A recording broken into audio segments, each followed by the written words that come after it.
ಶನಿವಾರದ continue vlog ಇದು. 5:30ಗೆಲ್ಲ train journey start ಆಯಿತು. ಇನ್ನು ಟ್ರೈನಲ್ಲಿ ಇದ್ಬಿಟ್ರೆ ಏನಾದರೂ ತಿನ್ನಬೇಕು ಅಂತಲೇ ಅನ್ನಿಸ್ತಾ ಇರತ್ತೆ. ನೈಟ್ ಊಟಕ್ಕೆ ಎಲ್ಲರೂ ಒಟ್ಟಿಗೆ ಕೂತ್ಕೊಂಡು ಊಟ ಮಾಡ್ತಿದ್ದೀವಿ. ಸೇಮ್ ಸಿಚುವೇಶನ್ನು, ಜಾಗ ಮಾತ್ರ ಚೇಂಜು. ವೈಶುಗೆ ಅವ್ರ ಪಪ್ಪನೇ ತಿನ್ನಿಸ್ತಾ ಇದ್ರು. ಊಟನೆಲ್ಲ ಮುಗಿಸ್ಕೊಂಡು ಎಲ್ಲರೂ ಮಲ್ಕೊಂಡ್ವಿ. ಸರಿಯಾಗಿ 3:30ಗೆಲ್ಲ ನಾವು ತಿರುಪತಿನ ರೀಚ್ ಆದ್ವಿ. ಅಲ್ಲಿಂದ ಅಲಿಪಿರಿಗೆ ಆಟೋದಲ್ಲಿ ಹೊರಡ್ವಿ. ಇನ್ನು ಲಗೇಜ್ ಕೌಂಟರ್ ಓಪನ್ ಆಗಿರಲಿಲ್ಲ. ಒಂದು ಸ್ವಲ್ಪ ಹೊತ್ತು ಕೂತ್ವಿ. ಆಮೇಲೆ ಫ್ರೆಶ್ ಅಪ್ ಎಲ್ಲ ಆಗಿ ಬರೋಷ್ಟೊತ್ತಿಗೆ ಲಗೇಜ್ ಕೌಂಟರ್ ಓಪನ್ ಆಗಿತ್ತು 4:30ಗೆಲ್ಲ. ಸೊ ಲಗೇಜ್ನ ಕೊಟ್ಬಿಟ್ಟು ನಾನು ಕಾಯಿ ಹಾಗೆ ಹೂವು ಕರ್ಪೂರನೆಲ್ಲ ತೊಗೊಂಡೆ. ನಾವು ಕಾಲ್ನಡಿಗೆಯಿಂದ ನಡೀತಿದ್ದೀವಿ ಅಂದರೆ ಮೊದಲು ಕಾಯಿ ಒಡೆದು ಕರ್ಪೂರನೆಲ್ಲ ಬೆಳಗ್ಗೆ ಸ್ಟಾರ್ಟ್ ಮಾಡಬೇಕು. ಸ್ಟಾರ್ಟಿಂಗಲ್ಲಿ 1-2 ವರ್ಷ ನಾನು ಹೋದೆ. ಅದಾದಮೇಲೆ ಹೋಗೋಕ್ಕಾಗಿರಲಿಲ್ಲ.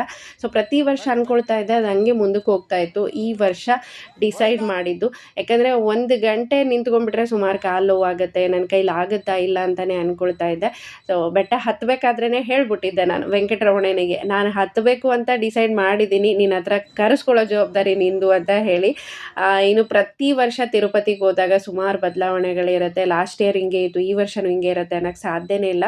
5 ಗಂಟೆ ಮೇಲೆ ಜನರನ್ನ ಸ್ವಲ್ಪ ಆಗಿನೇ ಬಿಡ್ತಾ ಇದ್ರು. ಹಾಲಿಡೇಸು ಸುಮಾರು ಜನ ಇರ್ತಾರೆ, ತುಂಬ ರಶ್ ಇರುತ್ತೆ ಅಂತ ಅಂದ್ಕೊಂಡಿದ್ವಿ. ನೋಡ್ಬೋದು ತುಂಬ ಖಾಲಿ ಇದೆ, ಕಡಿಮೆ ಜನನೇ ಇದ್ದರು ಕಾಲ್ನಡಿಗೆಯಲ್ಲಿ. ಇನ್ನು ಹೊರಡ್ಬೇಕಾದ್ರೆ ಸುಮಾರು ಪ್ರಾಣಿ ಪಕ್ಷಿಗಳೆಲ್ಲ ಸಿಗುತ್ತೆ ನೋಡೋದಕ್ಕೆ. ಮಕ್ಕಳಂತೂ ಸಿಕ್ಕಾಪಟ್ಟೆ ಎಂಜಾಯ್ ಮಾಡ್ತಾ ಖುಷಿಯಾಗಿಯೇ ನಡೀತಾ ಇದ್ರು. ವೈಭವ್ ನಾನು ಎಲ್ಲೇ ಹೋದರೂ ಕೂಡ ಮನೆ ಕಟ್ತೀವಿ. ಅವನಿಗೆ ಮನೆ ಕಟ್ಟೋದಂದ್ರೆ ತುಂಬ ಇಷ್ಟ. ಎಲ್ಲಿ ಕಟ್ಟಿರ್ತಾರಲ್ವ ಅಲ್ಲೋಗಿ ನಾವು ಕಟ್ಬರೋಣ ಅಂತ ಕರ್ಕೊಂಡೋಗಿ ಕಟ್ಬರ್ತಾನೆ. ಇದು ಬಂದು ಗಾಳಿಗೊಬ್ಬರ. ಇಲ್ಲಿಗೆ ಬರೋವರೆಗೂ ಸ್ವಲ್ಪ ಕಷ್ಟನೇ ನಮಗೆ ನಡೆಯೋದಕ್ಕೆ, ಗಾಳಿ ಬರಲ್ಲ ಏನಿಲ್ಲ. ಇಲ್ಲಿಗೆ ಬಂದಮೇಲೆ ಸ್ವಲ್ಪ ಗಾಳಿ ಎಲ್ಲ ಚೆನ್ನಾಗಿ ಬರುತ್ತೆ, ಈಸಿಯಾಗಿ ನಡಿಬೋದು ಅಂತ ಹೇಳಿ. ಇನ್ನು ಎಲ್ಲೇ ಹೋದರೂ ಕೂಡ ವಿಭೂತಿ ಹಚ್ಕೊಳ್ಳೋದು, ಕುಂಕುಮ ಹಚ್ಕೊಳ್ಳೋದಂತೂ ಬಿಡೋದೇ ಇಲ್ಲ.